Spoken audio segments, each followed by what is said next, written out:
I'm an orphan. I don't have anyone to take care of me. I don't know what I'm going to do. But there is one thing I know for sure. I need someone to help me.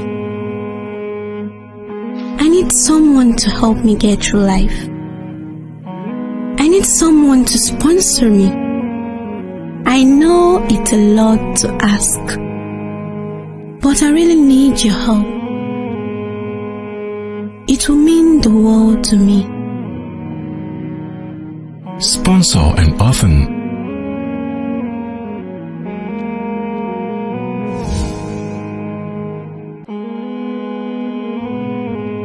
Rafiki Foundation, helping the needy and the poor.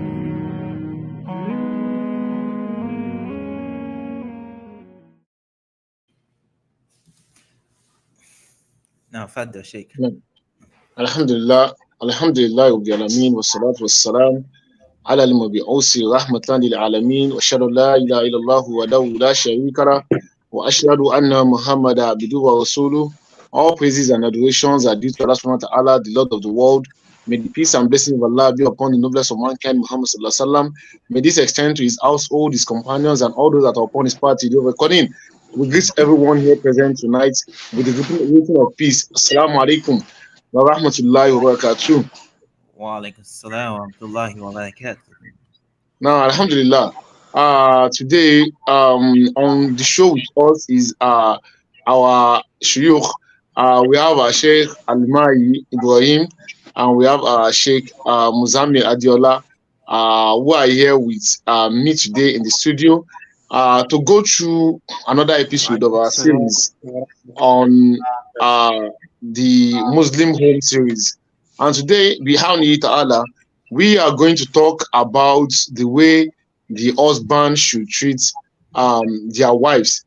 This with the insight from the Quran and Sunnah.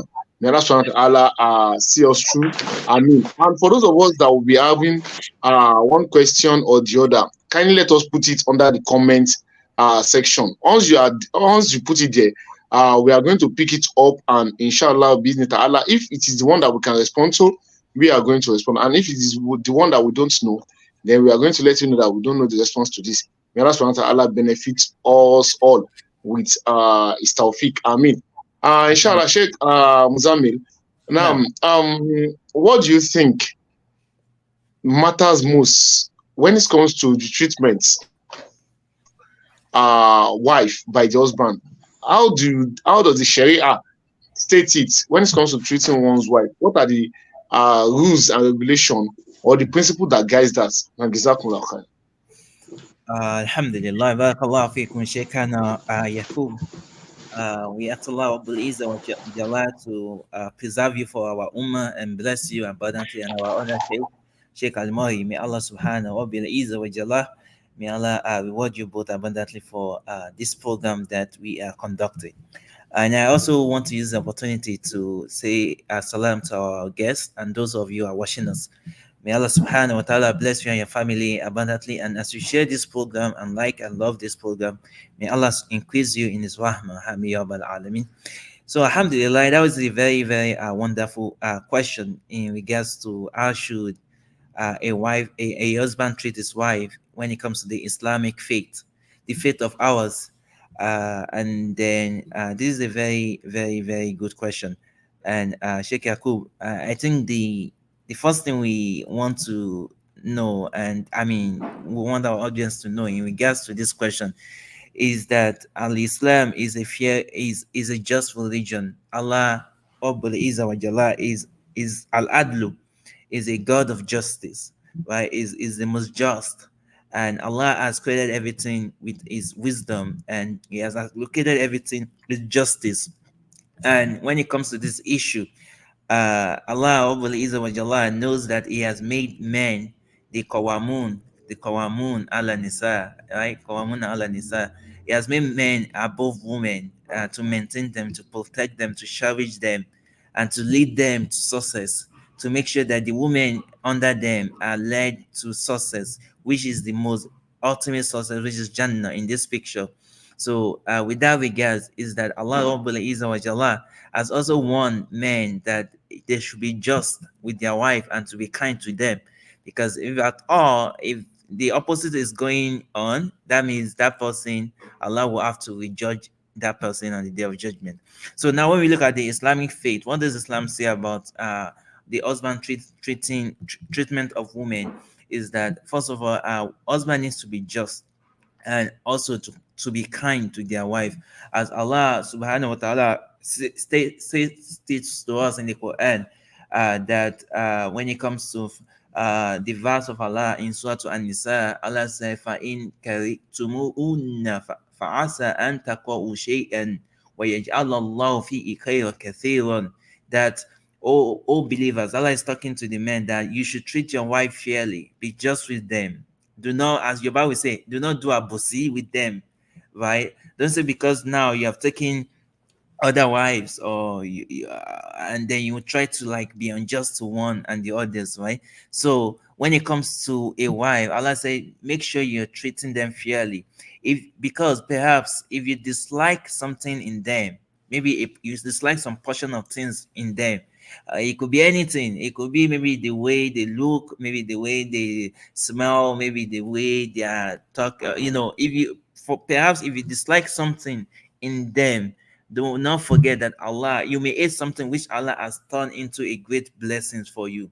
So we find that in our society, some husband, when it comes to some certain time period, they start to dislike their wife, maybe because of their appearance. Maybe the appearance is not what is appealing to them again, Sheikh Yakub, and they'll be like, "Oh, I think I'm tired of this wife, and let me just treat her the way I just feel like I want to treat her so that she can get tired of me and I bring in another wife."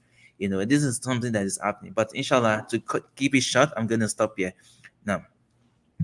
Jazakumullahu khairan. Jazakumullahu khairan for the insight and wonderful introduction to the topic. And Sheikh Al-Mai, I want you to also expatiate on some other ways by which a Muslim man is expected to act with his wife in the Sharia, the justice in acting rights.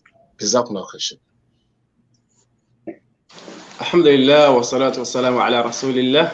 Jazakumullah khairan. We really appreciate Sheikh Muzammil for this presentation and explanation towards the way husband should treat his wife. So according to Islamic teaching, one of the things that we need to understand is that all the responsibilities are on the husband.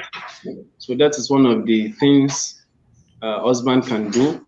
So Islam has given the right, the responsibilities. So he has given them to the husband to take care of all the responsibilities, starting from clothing, shelter, food. So Allah subhanahu wa ta'ala says, "Askinuhunna min haythu sakantum min wujdikum." That is one of your responsibility.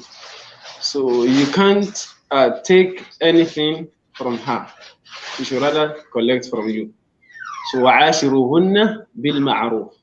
So you should be kind and take responsibility. So that is why husband needs to understand that. So no matter how wealthy your wife is, so she's not responsible for the financial aspect, financial spending on your marriage. So you should be the one spending on her. So that's number one. Number two, Rasulullah said, "Khiyarukum al-ahli."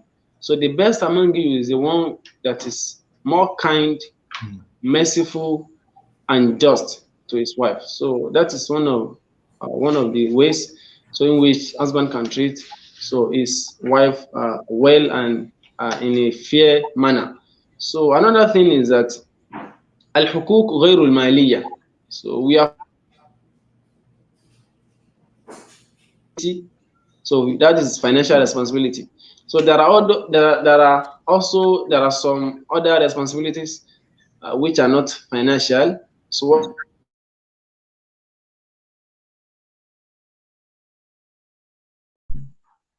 al-ihtiram. So ihtiramuha.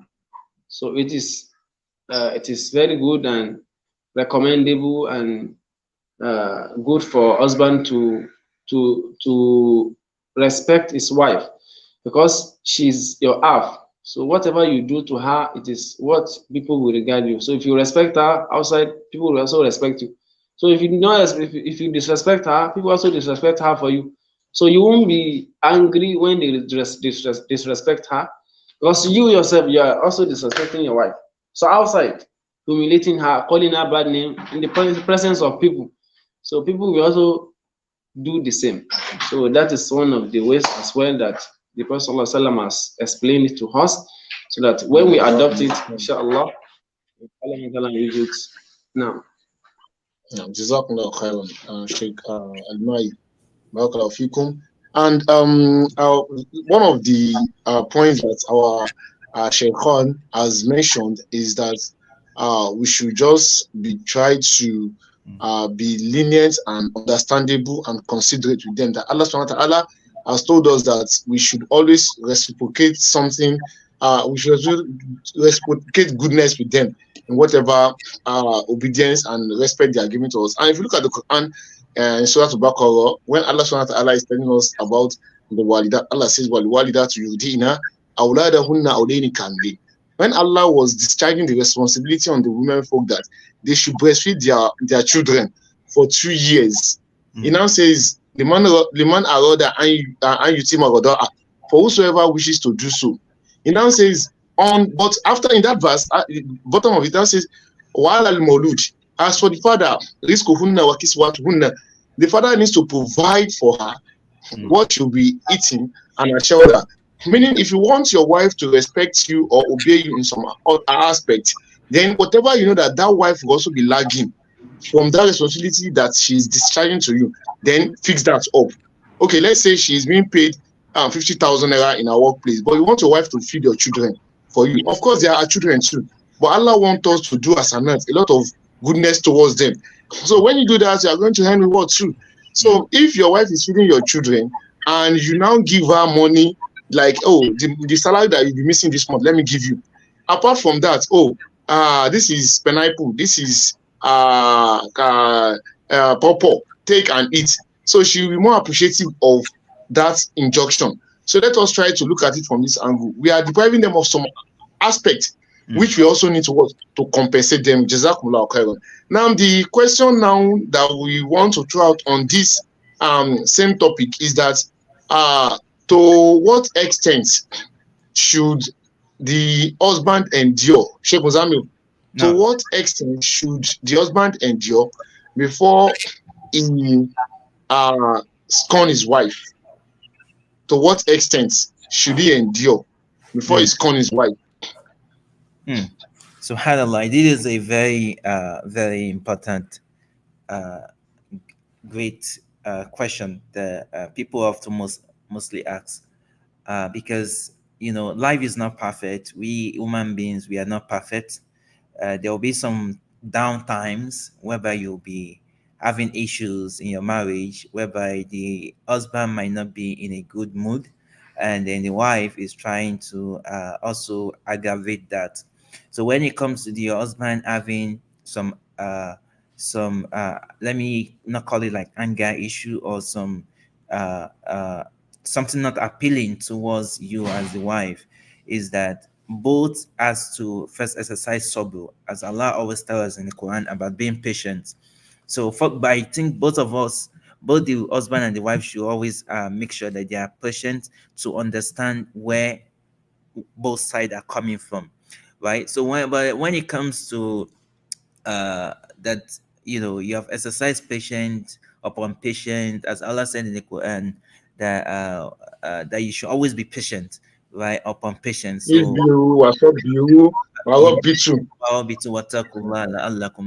that you should always exercise that patience.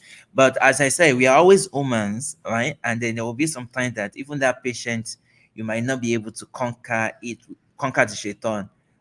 So at that time, I think the Quran has legislated what you should do as the husband. Try to first of all caution her, give her naseeha, talk to her that this is what you're doing that I don't like, and you have to stop this. Try to give her a nasiya kindly, right? And then if she continues doing that, the Sharia has told us that, okay, now if it gets to a point, try to avoid try to show her a symptoms that you are not pleased with what she's doing to you, right? By maybe like turning yourself away from her bed or something like that. So, but inshallah, I know Sheikh Almai will go in depth in this logical aspect when it comes to the legislation of the Sharia.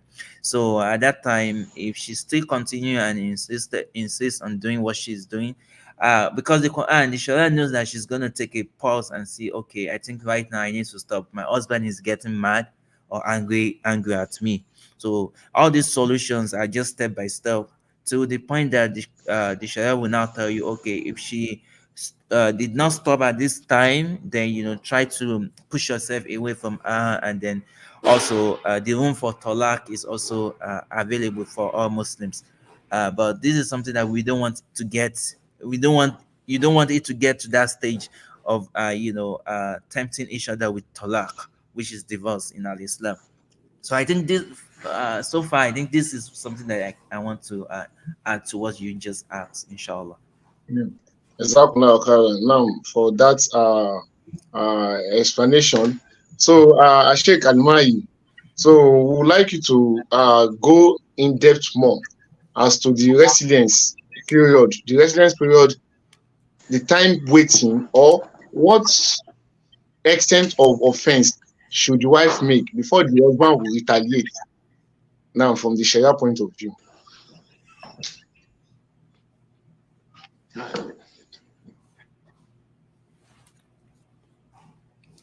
Assalamu alaikum. Wa alaikum assalam. Wa alaikum assalam. We can hear you now.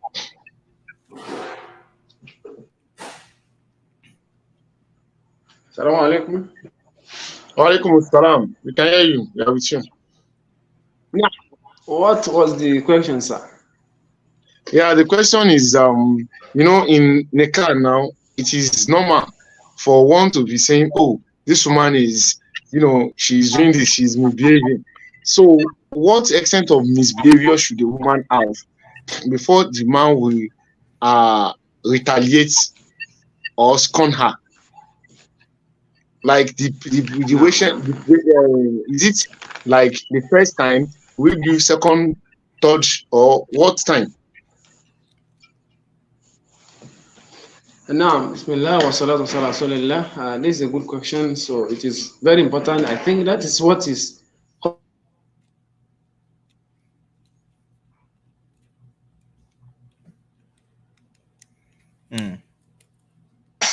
it's more, they are more needed when it comes to divorce, because divorce is not the last solution, and people do resort to this. So they always think of divorce when it comes to misunderstanding among the couples. So let us go our ways, they go their ways separately. But Islam has put some precautions lawful. So it's a lawful, it's disliked lawful act. So by Allah subhanahu wa ta'ala, by even as recommended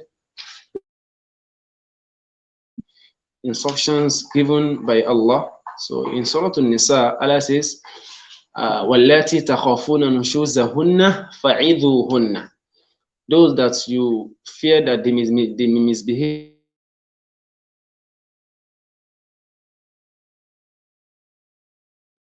so this wa'adh will be done by a knowledgeable and a scholar, a wise person among the family. So to talk to her, to let her realize a mistake, to let him realize his mistakes, to solve issues amicably. So that's the first thing to do. So فَبَعَثُوا حَكَمًا مِنْ أَهْلِهِ وَحَكَمًا مِنْ أَهْلِهَا. Someone who is wise, someone who is intelligent, not just an ordinary person that will even spoil Sheikh Almai, sorry for cutting in. I think we are looking at the question from another angle. We are looking at the question of the procedure before talaq. But the question itself is, before you do the faizuhunna, wabhasu akama min alihi wa akama min aliha, before that stage, what should prompt it? Okay, you come back from work. The husband wants to eat. He did not meet food at the expected time. Should you go and do akama min aliha? You go and call people from our house straight like that?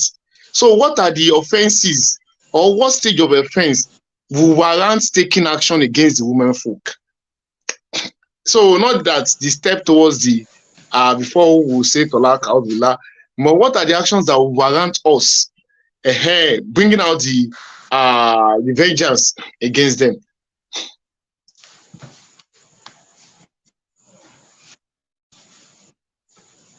I don't know. I think what my network is not good. Sheikh Mozambique, can you please come in from that angle?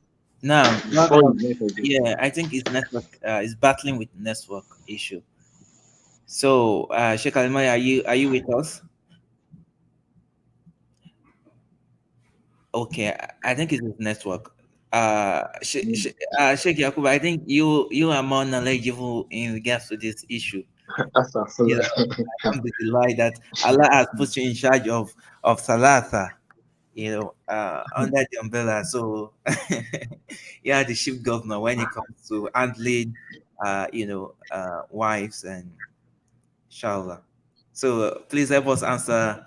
Yeah, actually, the question is one of the things that every husband needs to know. And well, we hope that our sheikh is still going to come and bail us out, because me too that I'm questioning too. We want us to learn and benefit from one another. But what I just want to implore everyone listening is that we should understand that the women, as stated in the hadith, they are created from the bent rib, and this bent rib can break if one try to straighten it at all costs. In fact, once you get married to a woman, you don't expect much from her. I think that's the problem that most men usually have. They expect that, oh, that sister, she has been raised for, and she should be the perfect person at home. That sister, she learned catering in school. Any food that she cook like this should be superb. So, or because of the description that we have been hearing about her, or because she managed alcohol, the circle, they say, the person that can be giving talk in this kind of music, the sister, that sister is perfect. She's not perfect cook. So once we realize that that person is not perfect, I think our expectation from her is going to be minimal. Then the thing that can make us, like I was just asking, that can make one to feel like, okay, I think I have to just start to scorn you. We shouldn't always attach it to things of the material world. It's better for it to be mostly the deen stuff, because Prophet Muhammad said that at their youth, someone whose wife is committing all these let me say illegal act in the Sharia, the person whose wife is committing this kind of act and is not did not reprimand her for such, Prophet Muhammad said that the person will not enter the Jannah, such kind of husband. So you come home from work, you see your wife watching television instead of praying salah. That one is a good one to reprimand her. Not that because you come home from work, she say, oh, I'm tired, I can't cook food today. No, just take that one. Make it easy. Make it easy. Let us go and look at the lifestyle of Prophet Muhammad. So even the point where Prophet Muhammad wanted to scorn his wife because of some worldly stuff, Allah subhanahu wa ta'ala told him in the Quran, Ya ayyuhan nabi, lima tuharimu ma halallahu lak, tabtagi mardat azwajik. So Allah did not want us to overburden our women. He wants us to respect them so much and give them proper care. So if it is something that is of religion, we see that this woman is going off the religion. Oh, she's not praying salah again. Oh, she's not doing this and that in ibadah again, which are compulsory now. Of course, on the nawafil can be gentle on it, but on the compulsory one, then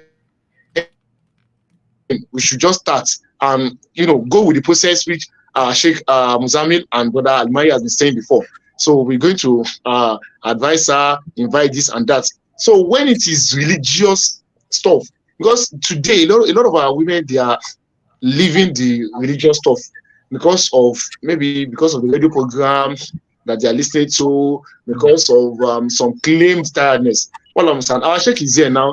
Now I think there's a question on the screen. So there's a question on the screen. Yes. So please, But kindly. we want to do justice to that before we answer that. Sheikh Almai. Yes, so I don't know if you have the explanation I made. Maybe you have anything to add to it, sir. So the best thing is, like you have mentioned in the hadith, لا يدخل الجنة الديوث. So most especially this time when people do overlook things that are related to religion, anything that has to do.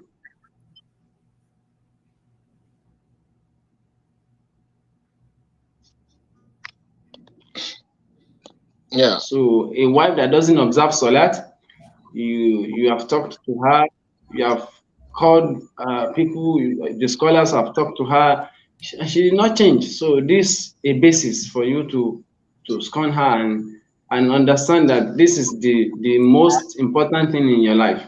So because when she doesn't observe Salat or she commits or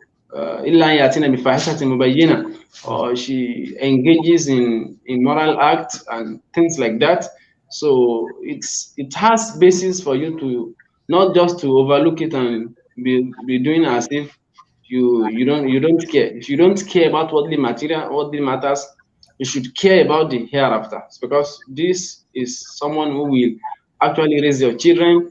So in order for you not to have bad children, it is better for you to. That is why it is very important for one just to choose wisely whenever you want to choose. So don't just choose because of anything. Choose because of religion, because it is very important. You consider yourself. You also consider your children. So because you are not at home. So that is why most of our scholars, most of them memorize Al Quran at their tender age, just because their mothers were hafidhat. So, but nowadays the mothers are TikTokers, WhatsApp users, and Snapchat, and they engage in all these social media platforms. They don't have time. So when you choose without considering the religion, so it is very important to choose like that. So when you fail to choose religiously, so Islamically, it will affect. So on that basis, so you are allowed to take action against her. So without that, if it is just little things, so you should you should settle that amicably. So may Allah subhanahu wa ta'ala make us to understand better. Jazakumullah khairan. So Jazakumullah khairan, Sheikh Almai. Now, based on the question that is on the screen, it says, please, Sheikh, can a woman read Al Quran in the phone during a monthly flow? So, Brother Almai, I think we wanted to answer the question. Help us to answer it shortly before we continue on the series.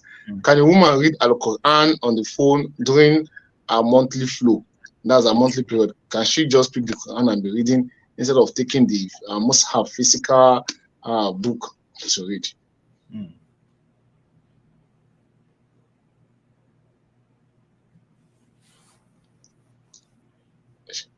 Sheikh Almai. I think. Okay. I think it's the network. Okay, so Sheikh Muzamil, so help us to do justice to the questions. Sir. Now, Barakallahu fikum, Sheikh Yaqub. So when it comes to this question, questions, I think you are more knowledgeable and Sheikh Almai. But what I can say is that some of the scholars about Islam, they said, yes, during the monthly period of a woman can listen to the Quran, hear the recitation of the Quran, and then try to also. It's just that women during the monthly period, women are not allowed to pray when it comes to the obligation prayer, but they should try their best to get closer to Allah subhanahu wa ta'ala by coming closer to those things that are not really affected when it comes to when they're doing their period. So I think Sheikh Yaqub, you can inshallah go more in depth to that question. Now, khairan, so when it comes to the Quran and flow, so if the person is playing the Quran on the phone during a monthly flow and she reads after, then there is no problem in this. So okay, I think our Sheikh is almost connecting back into. So if she listens to it, then there's no problem. So Sheikh Almai, can you hear me now? No. So the question, yeah, can a woman read the Quran in the phone during the monthly flow? Now, I think it should be permissible for her to recite Al Quran in Mus'haf. So, because it is not regarded as the real Mus'haf. So, according to majority of scholars, so it is allowed for her to read Al Quran because we shouldn't prohibit that for her since she is allowed to do adhkar. So, even why she's in No. I think she's talking about maybe she has downloaded the Quran. Maybe she has downloaded it because the hadith. No. And the hadith that was narrated actually states.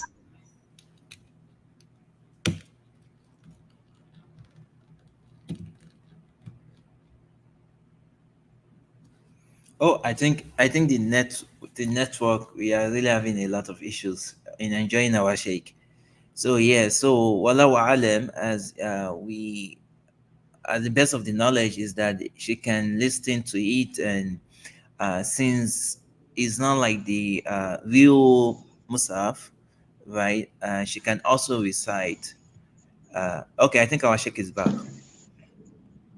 Now she can utter Quranic verses. So as long as she can utter that, she's not prohibited from reciting it from the Mus'haf. Because Rasulullah states that لا تمس المرأة الحائض Al-Quran. So it is stated in that hadith that the Quran, what is the Al-Quran? Al-Mus'haf, the physical Mus'haf. So this is just an application in which you can just click on it and be looking at it. Even looking at it, merely looking at it, it's also a rewarding act. So just to look at it like this, reading with heart. So because we have different types of reading, we have reading that is the reading with mouth, the reading with heart. So we can recite Al-Quran with our heart. Al-Qira'atu bil-qalb.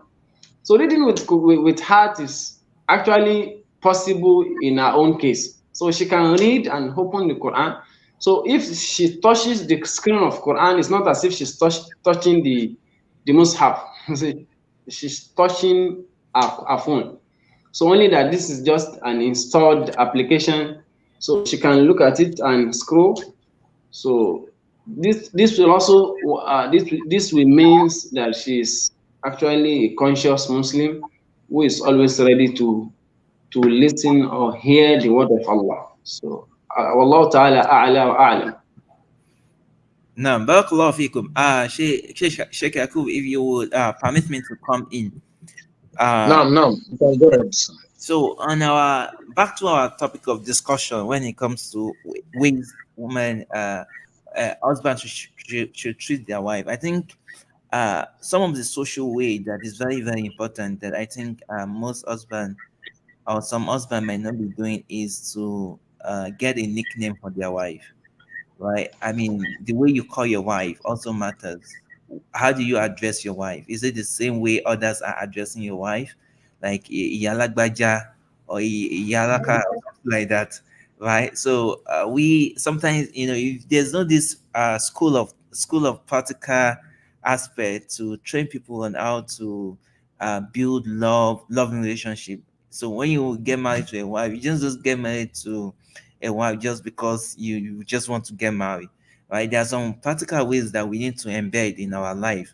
The way you address your wife, give her a good nickname. Like we find this from the Sunnah of Rasulullah when he used to address our mother Aisha radiallahu anha, like Aish, right, in a fancy way, in a fanciful way that even when she hears this, right, she feel like more happier, right? Because I know in some homes, right, the way the husband called the wives, sometimes it's kind of funny, right? Sometimes it's just by name, Tamed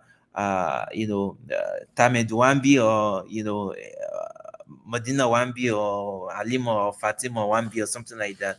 So I think it's better we embed some practical ways to, because Islam marriage is not just a marriage just based and solely based on all seriousness. You need to find a way to be playful with your wife. Like find time that you play with your wife as if you are playing with children, little children. I think most husbands, they also like we lack this when it comes to playing with them. I divide three phases, three aspects. Is that we find that most husbands tend to love and build relationship during the early stage of the when he gets married. That's when you find those street narrations that you are the sugar of my tea. That is during the early period of time when before they get married, like at the extent they got married, proposal. You find all those terminologies coming naturally, like those praises. You are the husband. But once they get married, and the first year they did their honeymoon, the second year they started getting old or older, like then you now find that there's no relationship, there's no that love, that playful aspect again. It's not about seriousness. And Islam is not only about seriousness, it's about making your wife feel as a child, right? As a little kid, right? So I think that is the second phase. Like people tend to lose those love histories. And then the third phase is when they get older, and then you're like, okay, it's just now about preparation for our grave and then children and all of those things. So I think that aspect is really very, very important. Sheikh Yahoo, what do you think about that? Like ways, Yes, practical ways to yes, those aspects you have mentioned are very, very great. In fact, one of the things that foster the relationship and love is to call on one another good names and sweet names. Yes, good names and sweet names. So, and the one I want to also add that is found wanting nowadays, because sometimes we see that in the society nowadays, the rate of talak is just skyrocketing every day. And it's because we have not imbibed a lot of aspects as far as the sunnah of marriage is concerned. Most of our people, they are not concerned about learning the sunnah, the fiqh of marriage itself. They only want to get married and go off it. Now, one of the things that can also make the wife to be much more submissive and for the love to be long and lasting is that the husband should treat his in-law right. Yes, his in-laws. In-law, they are matter. Yoruba will say no, but yeah, that thing is a bad language to me. Because when you say no, they're not giving it the right importance of it. Look at Prophet Muhammad, the way he treated his in-law. He even told the Sahaba that if they should conquer Egypt, if they should conquer Egypt, they should treat them good because he has in-law jail. He has in-law jail, Imagine. So Prophet Muhammad has the mind of his in-laws as he has them in mind. So why are we going to get married today and do as if we collected a child from the goat or from the cow? So they have parents, they have in-laws, we have in-laws. So all these are our in-laws. Let us also treat them right. Because by treating them right, it's going to make our wife to be much more obedient to us. Yes, you won't just know. You can try this formula today. If you have been looking at them like cockroach, try to look at them as giants now. Yes, give them the right place, respect them. And you are going to see that the marriage that is almost trying to collapse will still be straightened back. And that's what Allah grant us a peaceful home. Amen. So Sheikh Almai. Sheikh Almai. نعم جزاكم الله خيرا. No. Because I could see that you want to add one or two things. Yeah, like you have mentioned, is very important for both couples to understand this concept, but many people do not understand it. So it is easier than done. So that is why on the day of Nikah, the lecturer will be delivering a lecture, talking, admonishing the wife and husband what to do and not to do. So it is easier than to do it. That is very difficult for some people. So because we have differences, so despite all the differences, we should try as much as we can to respect who deserves our respect, then to take serious what should be taken serious. Because if we do not take it serious, it will later affect. Oh, many divorce that actually happened, that occurred. So maybe it was as a result of little things, that avoidable things, avoidable mistakes has led to many divorce. So we should also learn how to avoid things, little things, how to settle things, matters amicably. So may Allah subhanahu wa ta'ala make it easy for us. Barakallahu feekum. Now, I wanted to add one more thing is that most men, I think, it's very, very important to also invest in the Islamic knowledge of your wife, right? Even though you marry a wife and she's not very equipped with Islamic knowledge, I think a man should support his wife in order to see to her getting knowledge about Islam, because this is the only thing that would make your home and build your home and build your family and children upon a standard concrete pillars of Al Islam. Because what most men does is that they marry a wife, and this wife is not really about Islam, but she prays, but she's not like going in depth to the knowledge what Islam says or not. And this man would leave the wife like that, that well, toba wuni, as Yoruba will say, like toba wuni, toba fair shaking. I think we should not do that. I think we should try all of our best, as we want our child to be successful. We have to have also want our wife should be successful when it comes to gaining Islamic knowledge, because don't forget, it is the knowledge of your wife that the children will inherit mostly. Sometimes the father doesn't, if you ask most of the scholars, like all the scholars, they don't have time for their children, although they teach as a madrasa. But one of the most difficult parts when it comes to teaching is teaching their children. So that's why it's very, very important that men should have time to see and invest in how their wife will also be attending halakha programs, sisters halakha, learning the Quran, see to have reciting the Quran, doing the askar, reading Islamic books. All of these things is what would help you conquer shaitan when shaitan is coming to interrupt your marriage. So because it's going to call back the consciousness to you. And who is the best wife anyway? The best wife are those who are closer to Allah with ibadah. So if there's no knowledge, how can you be closer to Allah in ibadah? Just as it's saying that, say, farifuni qabla an tabuduni, right? Allah says that you get to know me before worship, right? So if the wife is not knowledgeable about Islam, how would that wife be closer to Allah when it comes to how do you ask Allah, how do you request Allah for your children, and all of those aspects? So I think this is something I wanted to emphasize. Sheikh Yakub, what do you think about this Islamic aspect of wife building? Because most especially in the Western society, you find that men, it's just about themselves. They don't really care about if the wife is eligible or not.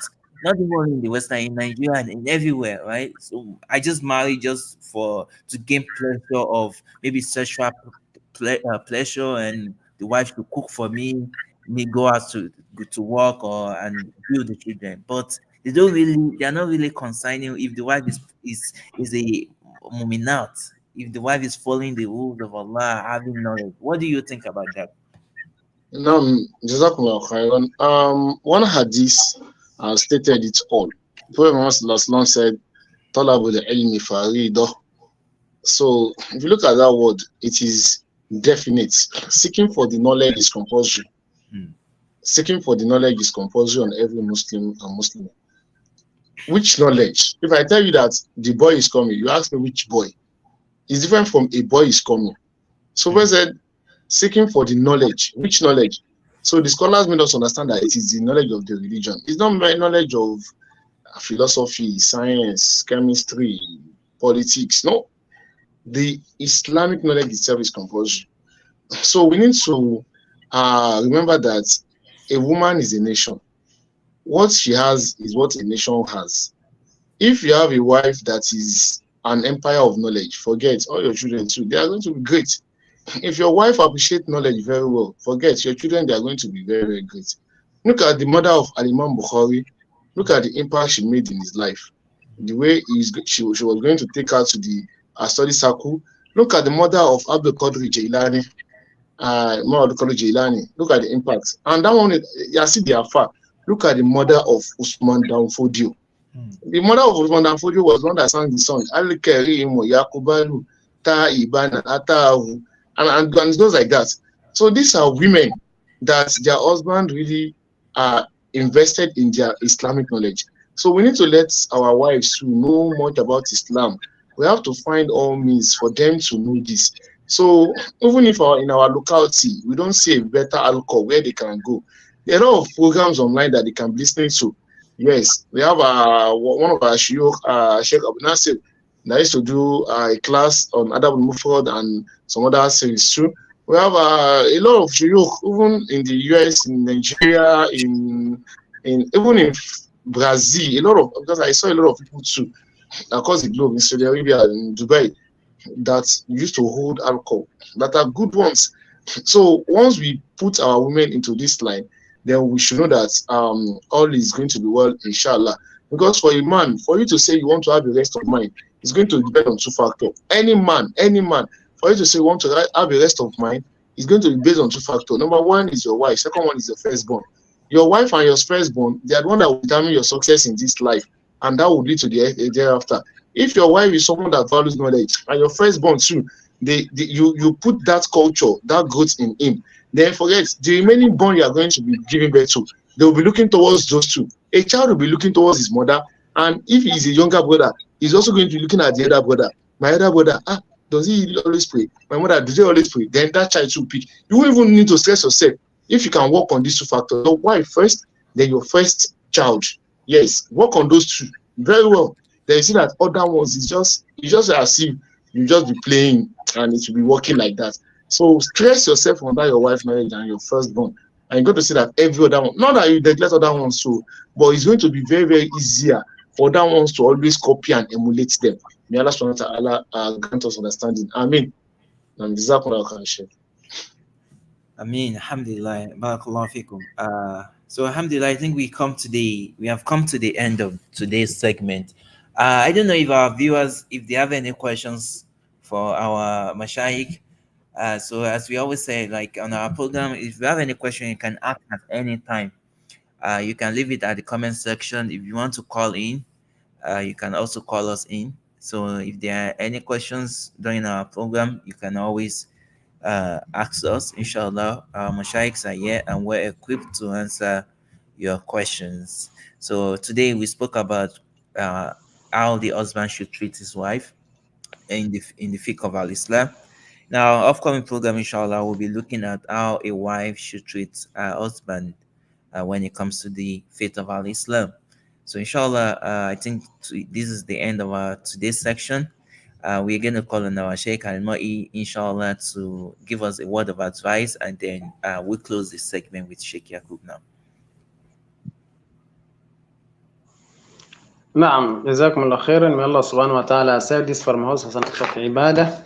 So we will only advise us with what Prophet ﷺ has actually advised us with. Said, "Istawsu bin nisa'i khairan." So it should be good and kind and merciful to your wife. So it is a responsibility for you. Allah subhanahu wa ta'ala make it easy for us. Jazakumullah khairan wa ahsanallahu ilaykum. Jazakumullah khairan, everyone, for listening to us.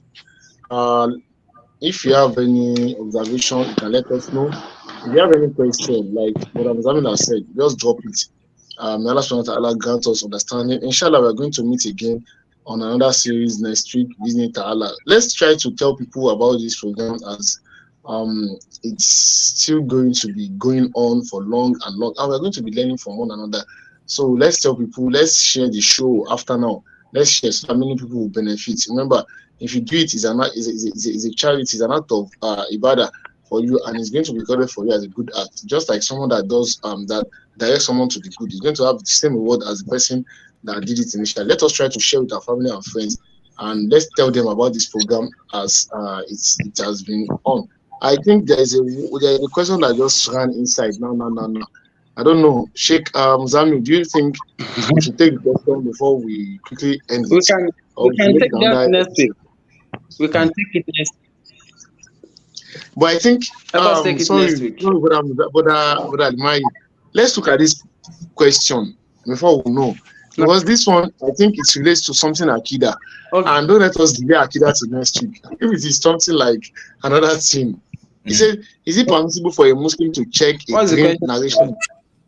Yes, is it permissible for a Muslim to check a dream narration in an app? Maybe he has a dream. Dream narration is explanation of the dream in an app. It's something else. So a dream narration, there's nothing like dream narration. So that is not permissible. Don't just. So it's not permissible. So in short, it's not permissible, like Sheikh has said. So it's not permissible for a Muslim to check a dream narration in an app. All this horoscope app, all this app that some people have designed, magicians have designed, occultists have designed, traditionalists have designed. Let us shun them. So, and our Aima at the local masjid, so we can even ask them for better explanation on this. So it's not permissible for us to check a dream narration in any app. Allah understand. We are going to buttress on it if time permits another episode. But just know that it's not permissible. And that's why Allah grant us understanding. Assalamu alaikum wa rahmatullahi wa barakatuh. Wa alaikum assalam wa rahmatullahi wa barakatuh. Assalamu alaikum wa rahmatullahi wa barakatuh. I'm Lekon Yakub from Rafiki Foundation Incorporation. I am your brother, you are my sister. Not because we share the same blood, but because we have the same bond. The Prophet ﷺ has said that the one who cares for the orphans in the society, he and the person will be like this in Al-Jannah. Because of this reason, Rafiki Foundation Incorporation has taken it upon itself to seek your support towards our orphan and elderly project. Hey, you that you wanna give out, come closer, we can help out to give your Zadaqah Jariyah to those who really need it. Assalamu alaikum wa rahmatullahi wa barakatuh. My name is Lawal Ismail from Rafiki Foundation Incorporation.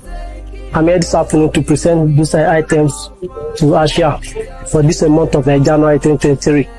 So these are the items I bring today: part of yams, semofita, beans, vegetable oil, pasta, and seasoning. May Almighty Allah reward the donor abundantly. Just for the sake of Allah, Rafiki to help those. Assalamu alaikum wa rahmatullahi wa barakatuh. I'm Lawal Ismail from Rafiki Foundation Incorporation.